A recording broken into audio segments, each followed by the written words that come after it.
Hey people, welcome back to the channel. It's Jack. We're going to do this Casey Butch style, which means that we're just going to kind of go off the hook and talk about things until I'm done talking about things. And today's topic is going to be really simple. It's going to be about professional endeavors and how sometimes they bite us in the butt. The few times in life that I've really forced an issue, forced a career change, a professional change, it really bit me in the butt. Now, when I lost my job at a major semiconductor company back in 2014, I tried forcing an issue, and I got, offered a position where they told me I was going to be in engineering, I was going to be helping making things better, and then I might be doing some traveling to work on some things to improve the product.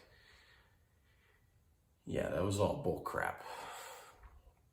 I ended up being a glorified call center technician where I serviced things.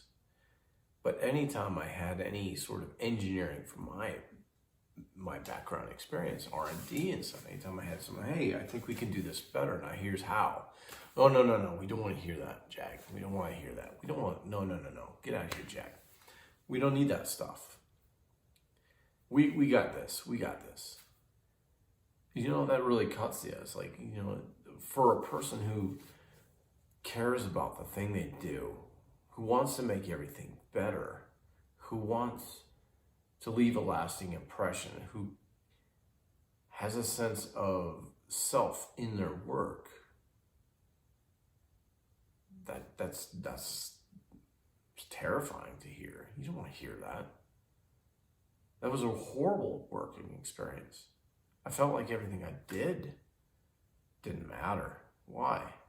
Because, we make a product for this amount of money, and improvements you make, well, out of pocket, it's going to be a little bit more. Sure, it might be more reliable in the long run, but that's the problem. More reliability in the long run means they're not going to be buying more products from you. Well, if it breaks, they'll just buy another one, right? Because it's medical stuff, right? Well, they got money to shell out, like, at a certain gentleman's club where you just make it rain. The problem that we have as a society is that we don't, kids out there, we don't take pride in the things we do. We don't take pride in our work. We don't take pride in our families. We don't take pride in even our simple hobbies. We don't do anything that matters. It's just, it's a hollow and empty existence that we live in,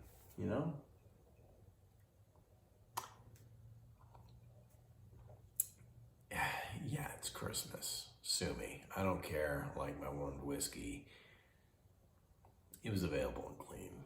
What do you want to do?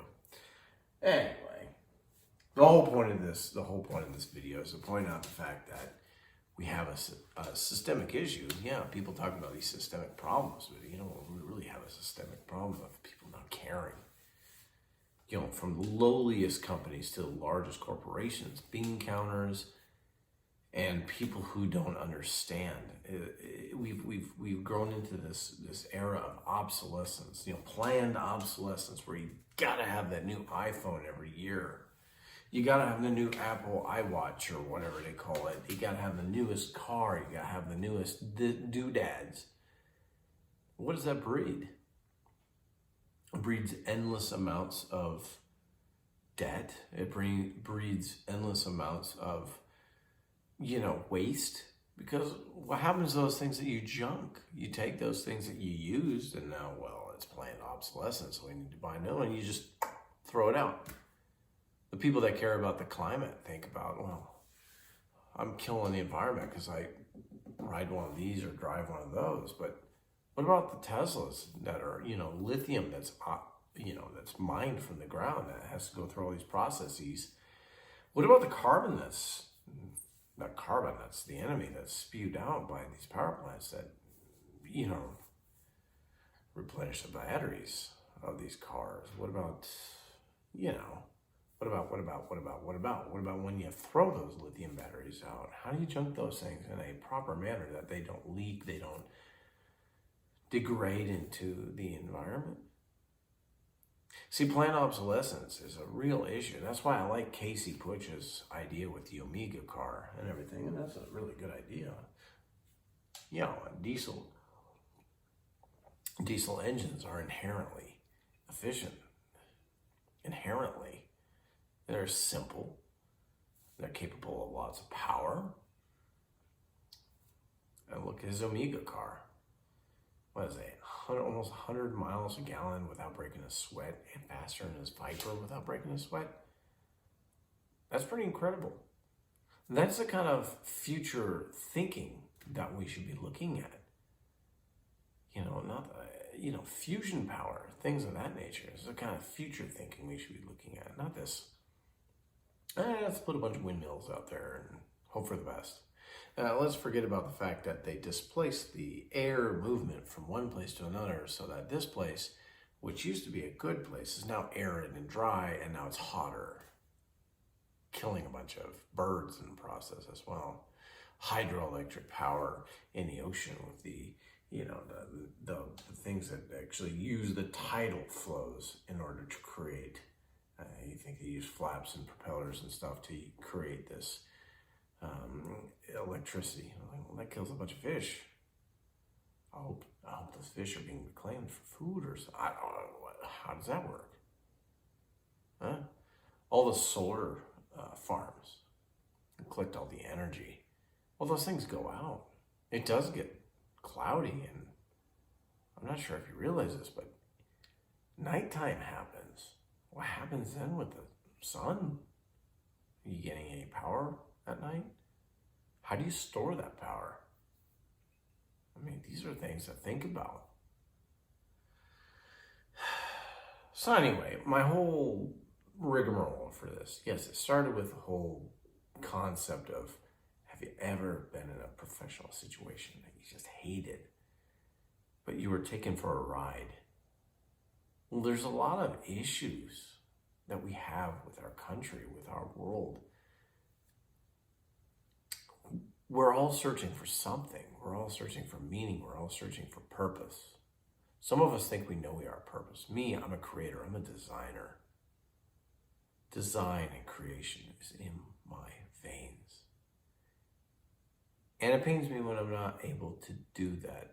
I feel like I'm not a full man, a full person, a full being, if I'm not creating and making things that are new. But there's a double-edged sword with that consecration, is that you're also constantly throwing away the old thing. Having something that lasts a long time with some older generations really appreciated. Tools that lasted for generations that they wouldn't have to replace. Cars that would last for 30, 40 years that they wouldn't have to replace, but, do services and oil changes on. And never have to buy another one again. That's what older generations appreciated. Because then they were able to spend their money and their time on other things. Travel, family, hobbies, education, things that mattered, that improved their lives. How does it improve my life? If I can go in and buy, presumably they'll have a 2023 or 20, I don't know what year. They're going to have another CBR 600RR here in the United States. What's that going to improve my life? Or if I go buy the new 2022 CBR 1000, if I go buy the new turbocharged sedan, non-manual transmission, 1.8 or 2 liter Accord sedan, what is that? How's that going to improve my life? I'll learn to roll my gears. I mean, what am I going to get out of that? Things that become throwaway. Like, look at a clash. Look at cash for clunkers. Yeah, turn in your cars. We'll give you money for them. We're just going to crush them. It's like, look how many cool cars cool SUVs, cool vehicles got crushed because people said, hey, they'll give me, X amount of, what, $3,000 or something like that for my car that's perfectly usable to go get another one, new one. It was a joke. We lost a lot of functional, reliable vehicles simply because the government said, hey, we deem these things to be crap and you need to go buy another thing. I would have never done that. We are a society in decline across the board. And this isn't to be, depressing or anything like that. It's just,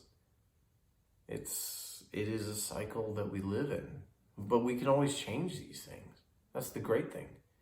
Humanity is blessed with intelligence and creativity. We can always fix things. We can always make things better. And is it all this green energy stuff? I don't know. Should we be throwing pollution into the lakes, rivers, streams, oceans? No. Should we be chopping down every single forest on the planet? No. Should we be getting rid of all the carbon that, ironically, plants need to breathe in order to provide oxygen for all living animals? No, not that either. There's a lot of questions and a lot of things that we don't know. And mankind's greatest flaw is that we don't admit to what we don't know. And really, we don't know what we don't know. So to sum up, we all get placed in situations that we may not like. But sometimes we force those issues, and sometimes we make things worse when we're trying to make things better, and instead of taking a step back and looking at the bigger picture. Just a thought. Anyway, if you like videos like this in the Jack Garage, I don't know what else to call this other than Jack Garage. I'm not British. We'll talk more about the CBR. We'll talk more about the Honda that Casey Butch thinks that any moron can drive, and he is mostly true. That hasn't stopped me from seeing idiots wreck their Hondas too. And be honest with you, not every Honda is the same. There's a lot of special Hondas out there, and that's one of them.